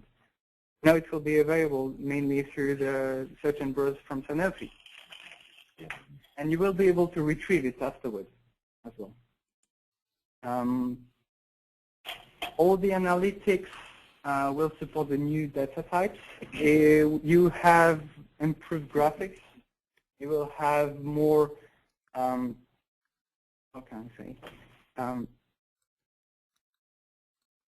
better display in a more user-friendly again of your data, such as all the statistics will display nicely and not all over the place, as sometimes we may see across certain browsers. New workflows, ACGA survival analysis, group tests for RNA-seq, for instance, are part of the 1.2. Yeah, you could basically export any type of data you want from within the database, and you can cherry pick as well the data you want in a much easier fashion, just so you can, it enhances usability, because a lot of the users sometimes they might not be, and they might be looking at it just as a data warehouse and not as an analytical platform, and this is, enables them to do their work better. The workspace that was presented to you by them. A small video again, just to prove that we're not lying, it will be into 1.2. I saw him doing the video yesterday. Yeah, he was telling me I was making very, very bad choices for building the queries.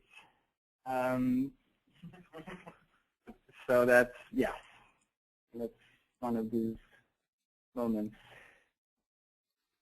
Also, just show you the illustration again. Across to the analysis as well.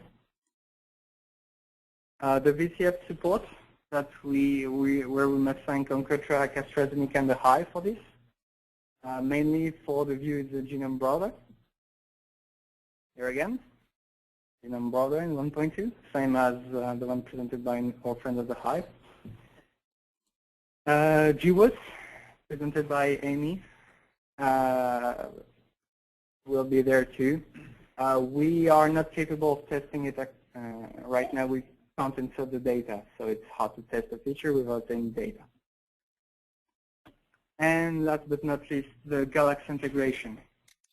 We have created at Imperial a new plugin that allows you to export all your data from tranSMART directly into Galaxy.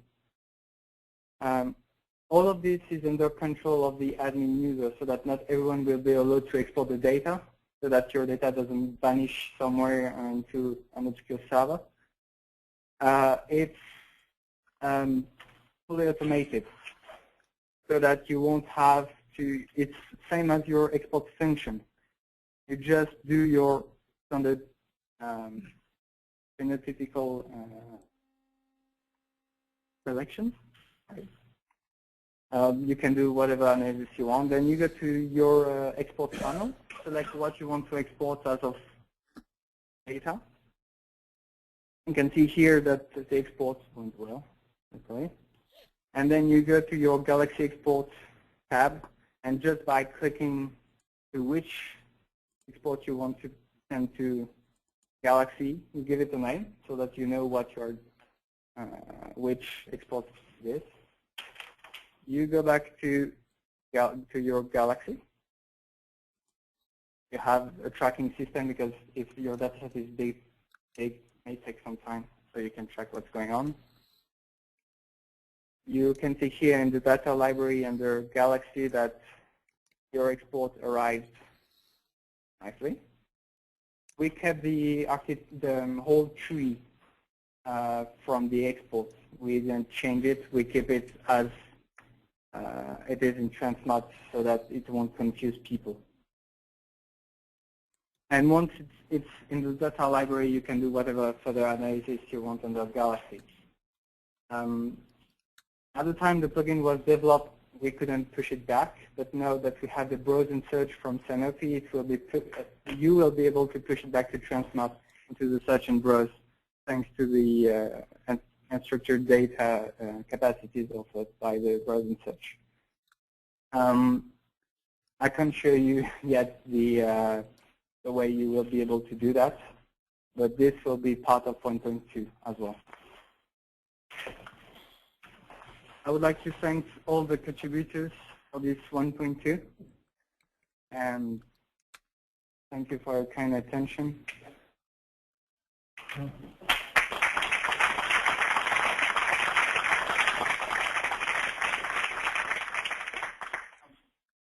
Any questions for Axel and Yanni? Paul. For a change. Outstanding work. To be able to do that. And can you detail the time series analysis? Yes, but that's the cherry on the cake. Okay. But Paul is misbehaving. Well, no, that's a very important feature of the new 1.2. I mean, you know, the time series analysis. Time series analysis. Can you detail that? Yeah, maybe this question has to go over to Luffy. So what we can do right now is you can import time series high dimensional data, and you can do clustering, I believe, and also you can do gene profiling using these different time series. And also time actually can be plotted as to the right time scale in a way, in the line graph, that you actually know that you can see the progression of any that you analyze with respect to time. I think so. I guess that's the overall summary. That's the case. And how exactly did you import the data? How is it implemented? That's a really good question. And actually, probably Case is a better person to answer that question. But he really did a lot of work for that.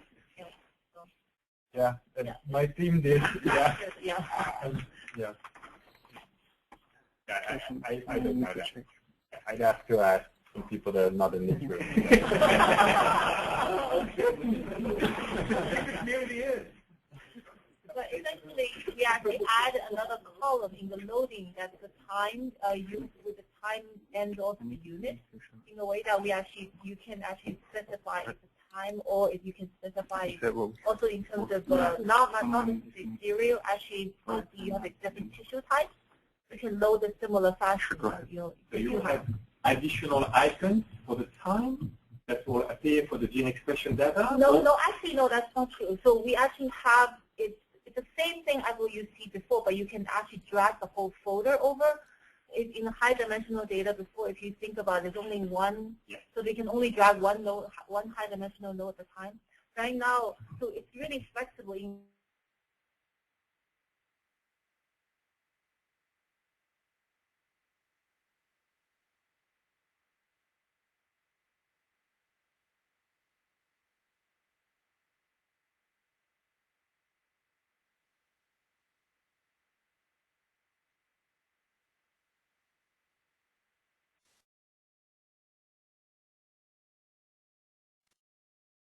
Describing 100% correctly.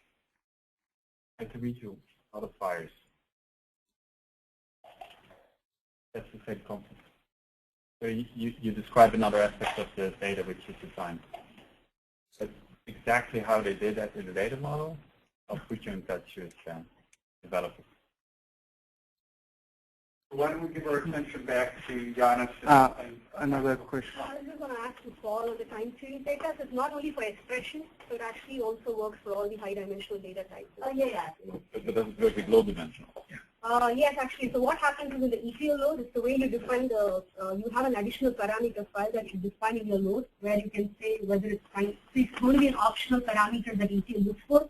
If you have the dimension definition file, you can know which time point a particular category, one of the concept parts, you basically say which time point it belongs to. So it maps to the concept part in the ETL node. So visits could be all the time points. Yeah, you could also do it not just by time series, you can also do it by tissue series. So one of the things that Sanofi wanted was to load it by not just restricting numerical time counts, but also to do a tissue survey like blood, lungs, etc. So it all depends on how you define your input parameter file. So in addition to your column, word, and in addition to your platform file, there is another file that you have to provide which defines what your time series is. So, and the ETL was adapted to look for that file and read it and then store it in the to win other high-dimensional concepts. So here's the preview of 1.2, what it looks like currently. This is one of the two branches. It's the hybrid one working on both Postgres and Oracle. Currently it's running against Oracle, the database that is actually storing the application with Oracle. So you can see here we have been doing some tests of the integration of the features. That's the search and browse from Sanofi. Everything is exactly as Sanofi has been presenting before. The analyze contains all the basic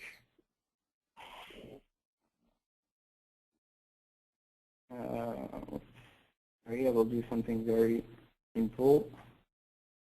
Region, summary statistics. All right, the review. The advanced workflows, as I mentioned, with 3 new workflows. Data export, export jobs, workspaces. If you want to reuse space, okay. So the workspace is already in there. That's one of the few features we can test. The Galaxy export, that is not yet working for Oracle. I'm working on that actually, but not yet. It's working for Postgres, but not yet for Oracle. The genome browser from the Hive, and I guess that's pretty much it for the preview. Otherwise it will take ages so that it will actually run something bigger. For the record, this is bouncing between the US and the UK. This is behind Imperial College firewalls and so that it's bouncing all over the place. The GWAS you got going to? Sorry? The Pfizer GWAS? Yes. Yes. Everything is in there.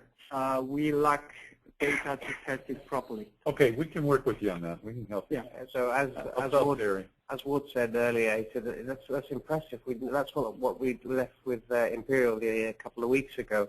This was actually some last-minute fixes, so we hadn't managed to get your data in to give you a proper demo and everything. But luckily, all of the other wonderful contributors showed their features beforehand. So we'll email them tomorrow.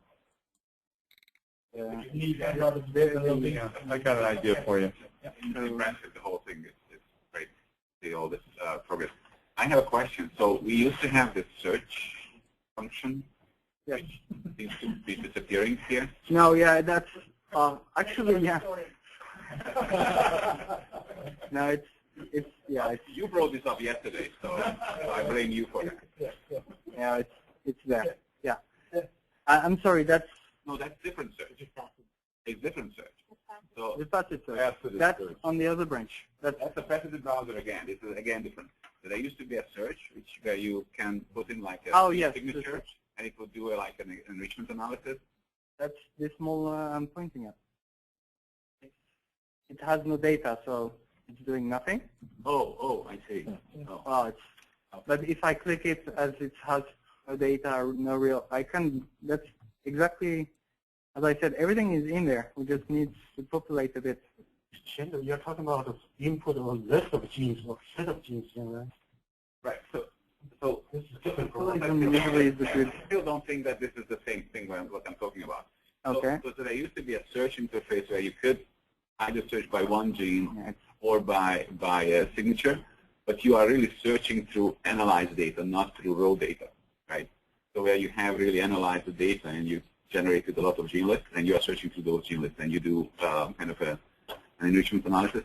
So that search I'm asking about, and that's not the same thing. Okay. The faceted search in... It's not the faceted search. That's why I'm confused. Yeah, I know what you want. There is a search tab on the left. Yeah, there's a search tab. And you have to actually That's what it says.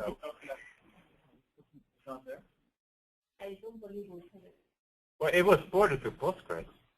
It is ported, yeah. Yeah. Ported it to Postgres. But this one doesn't have it. Yeah, usually what we do, this is a little trick. We've had a problem with a couple of projects that always clicked it, and in absence of actually being able to populate it or have any significant effort, we kind of hide the tab just to avoid the questions. I know it's a real bad trick, but usually the projects kind of supported the data set. But if the tab is there, you can reactivate it. Okay, we'll ask you. We'll have omics source data that they contributed a long time ago. And also, we've got data. I mean, that was at work. Honestly, we have been trying hard. We didn't take anything. And when I say we didn't take anything, we still have recombinant pictures in the images. We have teapots. Really, it's archaeology sometimes. What we can find from the past. Do you know why there's a teapot? Do you know why there's a teapot? Let me ask a quick question. I think what you've shown here is really impressive, and I know how much work you've put into this. What can we do to help? How can people here? That's why we hide him.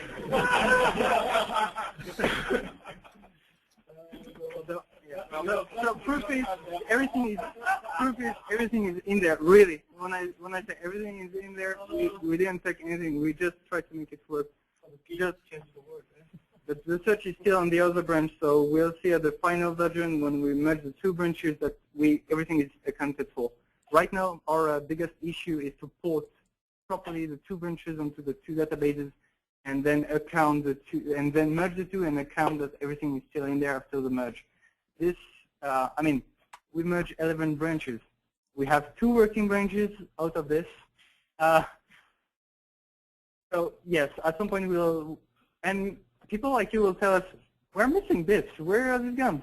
And I will be happy to answer this. And from those of you that aren't computer scientists, that's hard.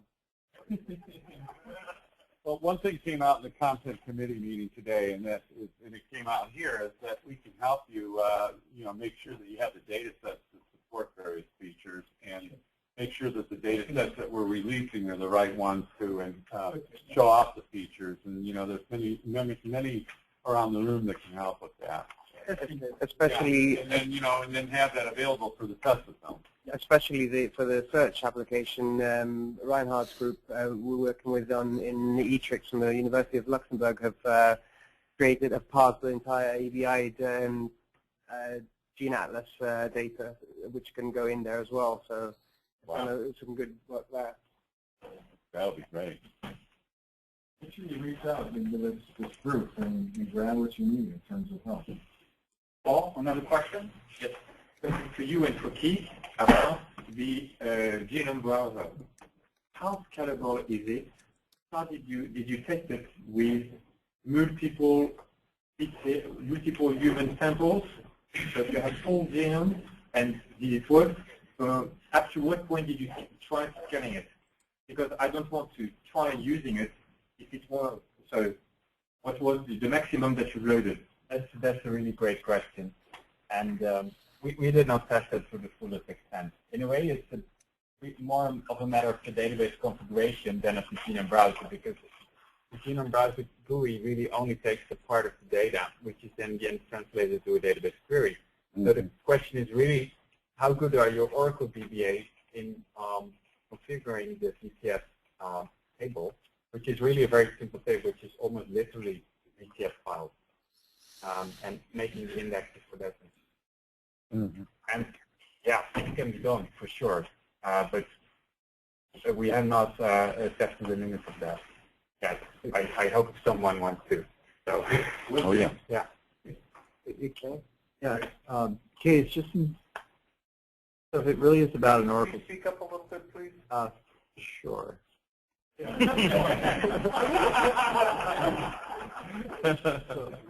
Look, if things of this nature are really about Oracle tuning, that's fine. So we've done that for GWAS sets. So if it's really about Oracle tuning, that's fine. We've done that for GWAS sets internally. Where we've run into some issues with ETRIX is when these large data sets, do we have the capabilities to tune it in the Postgres side? And that's, I think, potentially much more problematic. And so, I mean, are we going to be in a position where we have to pick our database based on the types of tunings that we have available and the types of capabilities that exist within the, within the DBMSs? And, that's just a reality of supporting both. Oh, maybe you want to store your VCF data in Hadoop. Hey, that's why you're the lead of the architecture committee, right? Because that was effective at 3 o'clock this afternoon. Look, yeah, but I think there are nuances to supporting multiple database management systems, and we do have to keep that in mind. And certainly, we've had better luck because we have Oracle DBA sitting internally, and we have to grow that skill. Or Postgres, there may be some limitations in Postgres. We just have to kind of deal with that. Isn't the question really? The whole reason that we have Postgres is because we want tranSMART to be accessible. We want it to be open source. Yeah. So if you don't have an Oracle license, you can still use tranSMART. Yeah. Oh, look, I get the point. I'm just saying that there are going to be differences in the way people are implementing this, and people are going to have to think about that. Or people are going to we're going to have to put extra effort to get the right people in who can actually tune the open source, or tune Postgres, or whatever else you might decide to use in the future, Hadoop or anything else. Yeah. We have already been working on this tuning as of, I won't go into details of what we've been up to with University of Luxembourg, but this problem we already came across this problem when it was just 1.1 and just Postgres, as some people were complaining it's slower than Oracle. So we already came up with solutions. We already implemented certain, as I said, we worked into scalability to match up the two. The real goal in here is to serve both Oracle and Postgres on equal fit. And we are working hard to make that happen. Thank you. Want to close this off, please? Yes. Good job. Okay. So I think this is a pretty exciting time. I think you've seen a lot of what's in 1.2. I heard a lot of excitement about some of these new features, a lot of good questions, a little bit of archaeology. I think this is an exciting time for this community, and it's great to have everybody together doing this. You know, I mentioned earlier that you know, I drew the short straw in this, and in fact today I drew another short straw. So today what happened is we were forming our testathon for the end of this month, and I drew the straw in organizing it. So I'm looking out in this group, and I'm seeing people that I need to have involved in this testathon.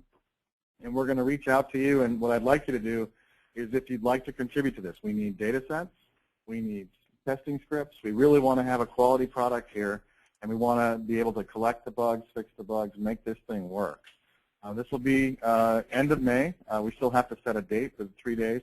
One of the key things for us is this is going to be a multi-coastal, multi-continent effort. So like we did a little bit at the last hackathon, which was in London, and we had some people in the U.S. working there.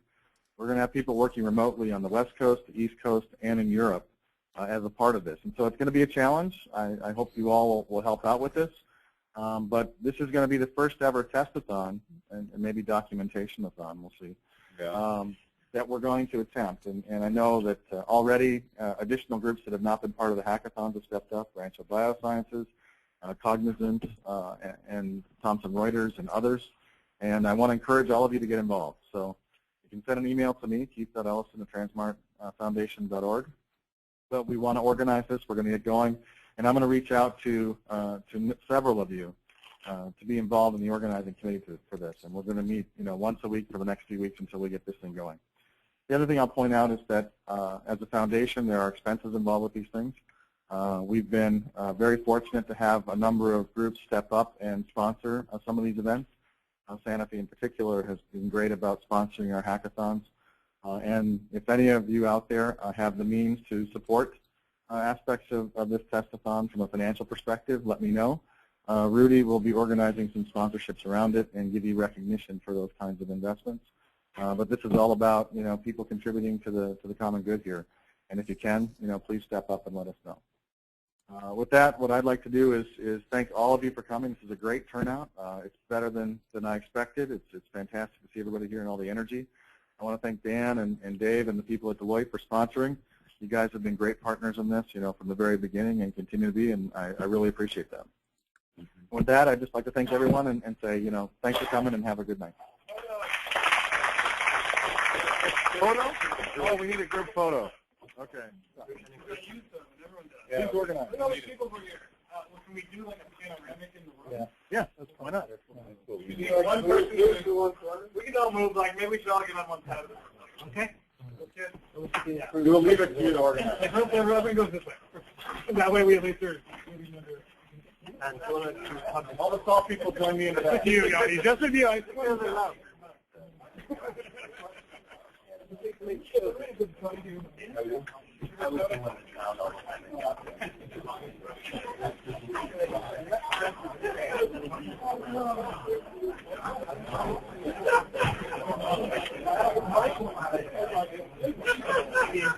I like it.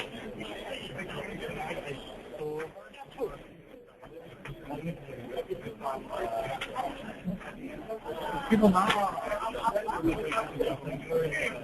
Healthy day.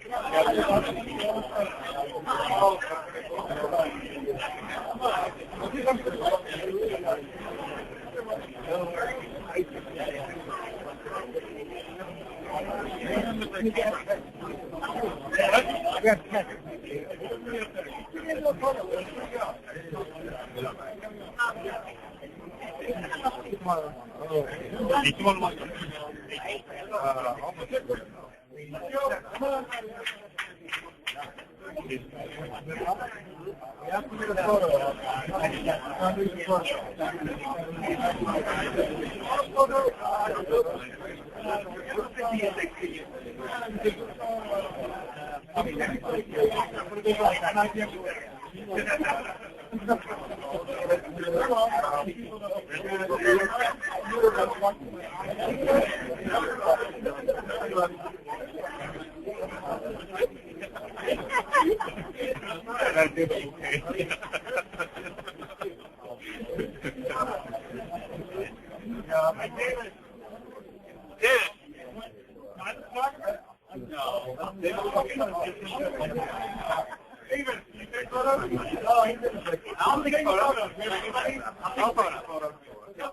gotta be in the photo. Let me. Behind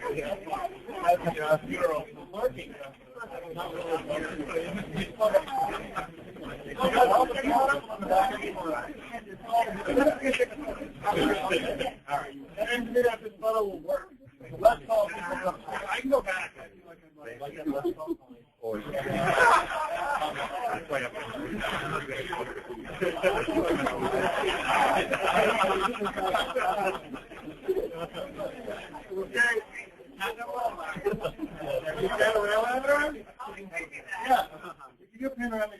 Make sure that you can see the camera, otherwise they can't see you.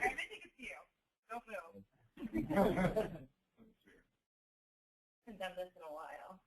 Landscape test. There's one. All right, we'll do a regular one. All right, smile. This side. Okay, smile. This is lovely. All right. Try the panorama again. Okay, The panorama is the only way we do it. I'll try it this way. I'll be able to do it. It doesn't. Thanks for Smile, smile, smile.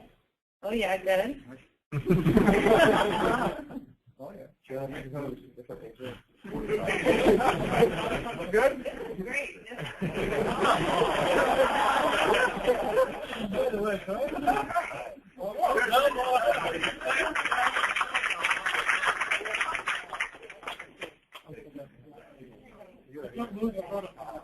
Yeah. Oh,